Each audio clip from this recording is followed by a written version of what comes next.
All right. Story time on the second and last time I stayed with my best friend Samantha. Yes, the one who her and her brother tried to take me out of the game when we were younger in high school. This was post college and post basic training for me. So we adults now. I've been trying to squeeze this story time into 2 videos, but I keep getting 3. I'm going to do my best this time. Trigger warning, trigger warning. There is some SA involved, some violence involved. If you are healing or whatever it is, don't watch this video. Just don't. So, Samantha and I end up staying together again at her apartment because my dad and I got into it when I got out of basic training. I was going through some stuff with some guy. He didn't approve of the guy that I was talking to. Neither did I, but we couldn't see eye to eye because he was just point blank mad at me for talking to the guy in the first place, even after I broke it off with him. We got into a spat. He wouldn't let me leave the house. I had to threaten to call somebody, and he eventually let me leave. But by the time I got on the highway and I called my best friend Samantha, he was driving in his Jaguar next to me, speeding on the highway, looking at me like this. I'm screaming, hollering, he's following me, he won't leave me alone. She's like, what is going on? I'm like, can I come stay with you? Like, I don't have anywhere to stay because I left my apartment where I was staying before. I gave it up because I was going to be in basic training for 6 months. There's no sense in me paying rent for an apartment that I'm not going back to, that no one's living in. But I should have kept it. Anyways, she's like, yeah, you could come over here. So I go over there and I tell her the whole story. And she's like, you don't got nowhere else to stay? Now, I should have took that as a sign that she did not want me there for real. But I literally didn't have nowhere else to stay. Like, my hands were tied at this point. So she eventually says, like, well, we got catching up to do because in college, we didn't get to hang out and stuff like that because we went to separate colleges. We were supposed to go together. We didn't end up doing that, you know, whatever. So we kick off the time that I'm there with a bang, right? We're going downtown, we're drinking, we're having company over, we're spending time that we didn't spend. But over time, she starts to get like tired. I could just tell her energy was going down. And I felt obligated to like just keep the fun going. That's kind of how our relationship had always been, for real. If you have not seen anything about our relationship, you can go check out my video on how her and her brother tried to me. That's on my page. It's the story with the eyes. The second part is on my YouTube because TikTok would not let me upload it because of the content.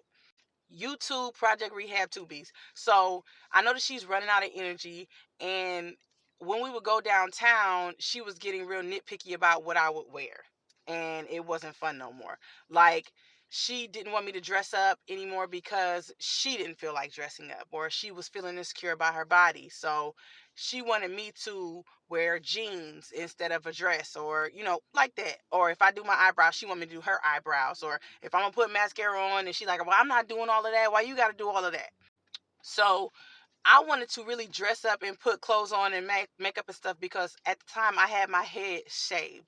Like, I got a bad haircut and I ended up having to cut it all off after I put an S curl in it.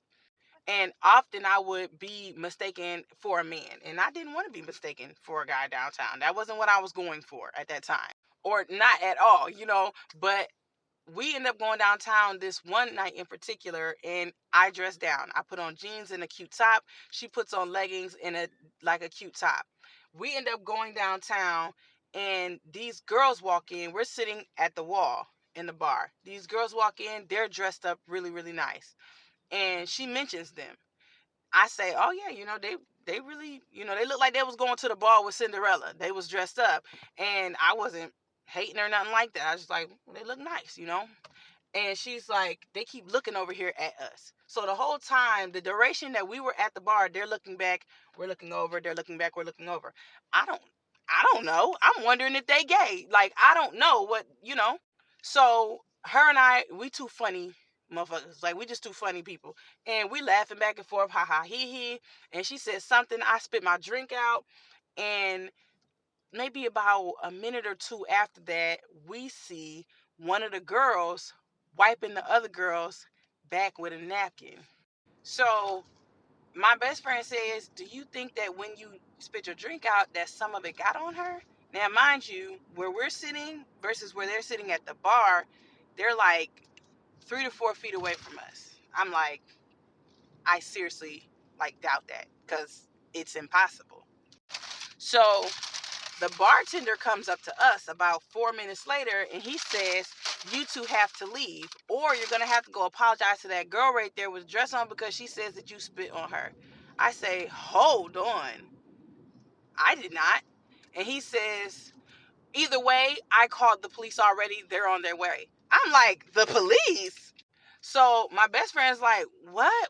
I didn't finish my drink. He's like, oh well, it's too bad, you two have to leave. Now to this day, I don't understand why he was so so quick to escalate this situation. I feel like this is not a thing that and I told y'all in that video about me and my best friend playing Monopoly, how I spit on her, but that's because she spit on me. This just literally is not in my character to be doing this, especially not to some complete strangers. Like, what is my motivation? And I know to some people, maybe there didn't need to be any motivation. Like, maybe they just felt like, I don't know. Some people be haters, but nigga, that ain't me. So, anyways, I can apologize to them. If I apologize, are we gonna be able to stay? The bar closes in like 15 minutes. I kid you not. No exaggeration. He's like, I already called the police. I'm like, why? Like, why didn't you come over here and talk or ask anything? They didn't say anything to me either. You know what I mean? And he's like, I don't know. Like I said, and just walks away.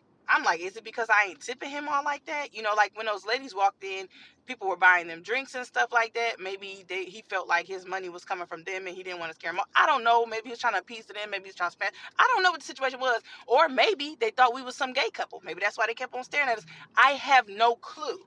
But it did not warrant that much like energy. It just, to me, just didn't make any sense. So I go over to the girl and I put my hand on her back and I say, hey, listen, I didn't mean to get anything on you.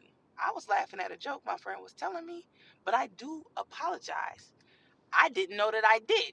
And honestly, I don't think that I did, but if I did, I am sincerely sorry. Like, I apologize.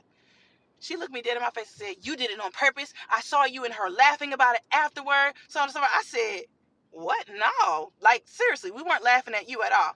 So her best friend or whoever it was pipes up and she starts, she's real catty with it as well. Y'all bitches, this is that. Whoa, where are we going with this? I'm like, so I said to the girl, I said, hun, you're not that special that I would literally go out of my way and do something like that to you. You literally mean nothing to me. Like, I would not just do that. Her best friend talking about, my best friend pops her head over there talking to the best friend. They back and forth arguing. The best friend stands up on the stool. She's yelling, doing all of this and all of that. Very hype, very, very, very bothered. I say, what are y'all trying to do? Like, what's going on here? Y'all real hype like y'all want to fight. We can fight. We will fight. Da, da, da, da. I'm like, y'all want to fight? Yeah, it's whatever. It's whatever. Yes, it's whatever. This is what I'm hearing.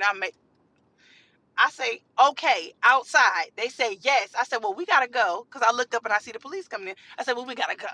But we'll see you outside. Okay, that's fine. It is what it is. It is what it is. I say, okay, cool. We go outside and we wait across the street at the bar. At the gay bar, we go potty and we step out and we're talking about this. I'm like, they're lucky I don't do physicality because I made a pact with my brother when we were much younger that, the human body is so sensitive. You hit the human body, something bad can happen to somebody. We don't want to take nobody out the game. Let's just keep our hands to ourselves. So I'm talking to my best friend about it, but I'm like, but I'm pissed off. And then the fact that they're talking about they want to fight, I'm like, that's kind of crazy. This whole situation should never have gone this far. They didn't have to kick us out. Like, I already apologized. I don't understand what the heck going on. So, boom. She's like, you want to fight them? And I'm like, you want to fight them? She's like, we can. And I'm like, okay, well, then fucking let's fight then. So she's like, all right, let's fight. So we make a plan that as soon as they come out the bar, we're going to be waiting, just like we said we were going to do. Part 2.